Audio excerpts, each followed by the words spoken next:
Hello friends, आज हम salt और राइस के बारे में कुछ इम्पॉर्टेंट बात करेंगे।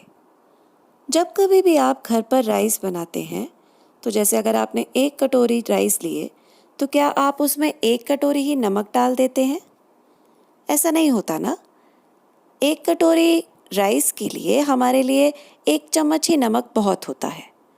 उसी तरीके से एक अंधेरे कमरे को रोशन करने के लिए एक छोटा सा बल्ब ही काफ़ी होता है। तो आप इस बात को समझने की कोशिश कीजिए कि बहुत सारे चावलों में थोड़ा सा नमक और बहुत ज़्यादा अंधेरे कमरे में एक छोटा सा बल्ब बहुत बड़ा बदलाव ला सकता है। हम इस धरती पर एक बहुत छोटे से जीव की तरह उत्पन्न हुए हैं, लेकिन हमारा होना कहीं ना कहीं एक बड़े बदलाव को ला सकता है। हम में से कई लोग हमेशा भीड़ का हिस्सा बन जाते हैं। अपने अंदर की सही बातों को, अपने अंदर के सही जज्बातों को कहीं अंदर ही छुपाकर चुपचाप भीड़ में चलते रहते हैं। कभी अपनी बात को सामने रखने की हिम्मत करते ही नहीं, कभी वो लीडरशिप क्वालिटी हमारे में आती ही नहीं। बस जैसा सबने कहा वही हमने फॉलो किया और अपनी ज़िंदगी को एक रटे हुए रिकॉर्ड की तरह बजाते हुए अपनी लाइफ को जी दिया। हर बार भीड़ का हिस्सा बनने की ज़रूरत नहीं है। आप अपने आप में एक सशक्त व्यक्तित्व हैं जो अकेला ही सूरज के समान चमक सकता है।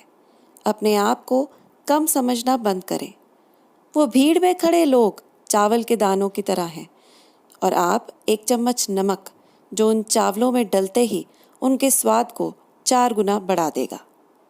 आप उस बल्ब की तरह हैं जो एक अंधेरे कमरे में जलते ही अंधेरे को दूर कर देगा। अपनी प्रेजेंस को इतना चमकदार बनाइए कि सब आपकी चमक को देख सके। आप किसी की ज़िंदगी में 1 चम्मच नमक और एक छोटे से बल्ब की तरह बन जाइए। उनको खुश करने की कोशिश कीजिए और उनके जीवन को बेहतर बनाने की कोशिश कीजिए। अगर आपकी मदद से किसी एक का जीवन भी खुशनुमा हो सका तो आपका जीना सफल हो जाएगा। तो कोशिश कीजिए किसी की ज़िंदगी में वो 1 चम्मच नमक या एक छोटा सा बल्ब बनने की, ताकि उनका जीवन और बेहतर हो सके। ट्राई कीजिए, हेल्प कीजिए और किसी की ज़िंदगी में खुशियाँ भरिए। Thank you so much.